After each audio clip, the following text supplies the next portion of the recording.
Good morning, students. Hope you all are well and safe. So today we are going to start new chapter, globalization, chapter number 21. First we start with meaning of globalization. Globalization is meant the working of whole world together with cooperation and coordination in the form of a market. अब globalisation का meaning क्या होता है? देखिए, globe का meaning होता है model of the earth, ठीक है। वे पूरे विश्व का जो मॉडल होता है वो ग्लोब होता है। तो जब हम दूसरे अदर कंट्रीज़ के साथ, पूरे विश्व के साथ हम जब जुड़ते हैं, है ना, तो उसको ग्लोबलाइजेशन बोलते हैं। अब कैसे जुड़ते हैं? In the form of market, market के द्वारा। जब हम दूसरी कंट्रीज़ के साथ बिजनेस स्टार्ट करते हैं और अच्छा कोऑपरेशन और कोऑर्डिनेशन के साथ हम एक दूसरे के साथ कनेक्टिविटी होती है जब हमारी, तब हम उसको ग्लोबलाइजेशन बोलते हैं। It can be said that globalization is a process under which all the business activities are internationalized and they start working in the form of a unit. अब ये कह सकते हैं कि ग्लोबलाइजेशन एक प्रोसेस है जिसमें हर तरह का ऑल बिजनेस की एक्टिविटीज़ जो है वो इंटरनेशनल मतलब बाहरी कंट्रीज़ के साथ हमारी जो बिजनेस की एक्टिविटीज़ हैं वो जुड़ी होना, है ना, और एक साथ काम करना एक यूनिट बनकर। जब हम एक साथ मिलकर काम करने लगते हैं तो उसे ग्लोबलाइजेशन कहते हैं। अब हम आते हैं फैक्टर्स इंस्पायरिंग ग्लोबलाइजेशन। अब कौन कौन से ऐसे फैक्टर्स थे जिनकी वजह से हम इंस्पायर हुए किसकी तरफ? ग्लोबलाइजेशन की तरफ। तो फर्स्ट है expansion of technical knowledge. Technical knowledge जो है, देखिए पिछले 50 सालों में जो टेक्निकल नॉलेज है वो बहुत ही रैपिडली वो डेवलप हुआ। फिर उसके डेवलप होने से क्या हुआ कि जो ट्रांसपोर्टेशन टेक्नोलॉजी थी, तो उससे किसी भी तरह का कितना भी लंबा डिस्टेंस है वो लोअर कॉस्ट में हम अपना गुड्स यहाँ से वहाँ पहुँचा सकते थे, ये एक प्लस पॉइंट हो गया।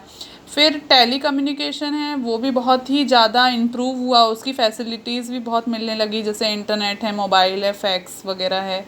उससे क्या हुआ, हम लोगों से कनेक्ट बहुत ईजिली हो पाते थे।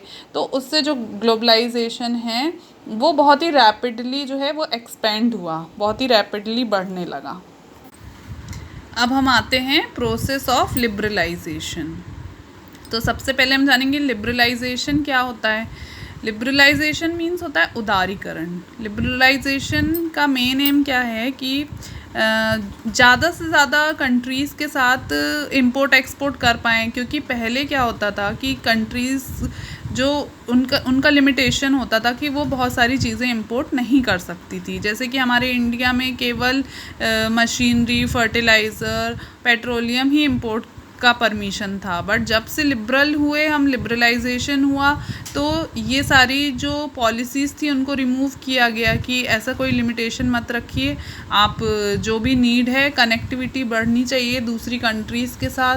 और वर्ल्ड ट्रेड ऑर्गेनाइजेशन ने भी बहुत ही मेन रोल इसमें प्ले किया है, क्योंकि जब से वो वर्ल्ड ट्रेड ऑर्गेनाइजेशन बना तब से जो टैक्सेस थे इंपोर्ट करने में वो काफ़ी रिड्यूस हो गए और मार्केट ओपन हो गया था अदर कंट्रीज़ का कि आप जो आपकी एसेंशियल, जो आपको ज़रूरत है जो चीज़ों की, वो आप मंगा सकते थे। अब आते हैं expansion of competition and market. So competition has a special importance in economic system. कैसे? देखो, मैन्युफैक्चर जो था, जो प्रोडक्ट बनाता था, मैन्युफैक्चर करता था, वो अपनी पकड़ बनाना चाहता था किस पर? मार्केट पे। तो उसके लिए उसने क्या किया? प्राइस को कट किया और एडवर्टीजमेंट्स करने लगा ताकि उसके प्रोडक्ट जो हैं वो पब्लिक ख़रीदे। फिर उसी समय क्या हो रहा था कि जो डिमांड है गुड्स की वो बहुत ज़्यादा बढ़ गई थी और इनकम भी इंक्रीज़ हुई थी कंज्यूमर्स की।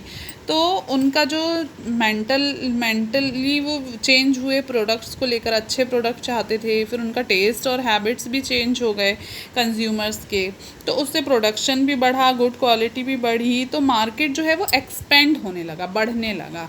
तो और जैसे ही मार्केट भी बढ़ा वैसे ही कंपटीशन भी बढ़ने लगा। अब आते हैं एक्सपेंशन ऑफ मल्टीनेशनल कंपनी। अब एक्सपेंशन क्यों हो रहा था मल्टीनेशनल कंपनीज़ का? देखिए, जो मल्टीनेशनल कंपनीज़ हैं उनने बहुत ही सिग्निफिकेंट रोल प्ले किया डिफरेंट कंट्रीज़ के साथ लिंक करने में, और कंपनीज़ ने अपना सेटअप वहाँ पे जमाया जहाँ पे उनको चीपर लेबर मिल सके और अदर मींस ऑफ प्रोडक्शन जो है वो हो सके, और उनकी कैपेसिटी उनकी कंपनी की बढ़ सके और ज़्यादा से ज़्यादा प्रॉफिट गेन कर सकें। तो इसलिए क्योंकि जहाँ पर जिस कंट्री में वो जा रहे थे वहाँ पे भी तो लेबर्स को रोज़गार मिल रहा था, उनको भी एम्प्लॉयमेंट मिल रही थी, तो इस तरह से, और गुड्स भी जो थे वो कम प्राइजेस पे मिल रहे थे, तो इस तरह से एक्सपेंशन जो था वो मल्टीनेशनल कंपनीज़ का बढ़ता गया। अब हम आते हैं एक्सपेंशन ऑफ फॉरेन ट्रेड पर। तो फॉरेन ट्रेड जो है वो बहुत ही इम्पॉर्टेंट फैक्टर है ग्लोबलाइजेशन की तरफ इंस्पायर होने के लिए, क्योंकि पहले तो सिर्फ डोमेस्टिक मार्केट में ही गुड्स को सेल किया जाता था, लेकिन जैसे ही फॉरेन ट्रेड एक्सपेंड होने लगा तो गुड क्वालिटी प्रोडक्ट इंक्रीज़ हो गए और डिवीज़न ऑफ लेबर बढ़ गया, कॉस्ट ऑफ प्रोडक्ट जो है वो रिड्यूस हो गई और अच्छी अपॉर्चुनिटी मिलने लगी प्रोड्यूसर्स को, और अच्छा एक हेल्दी कंपटीशन भी मेंटेन हो गया।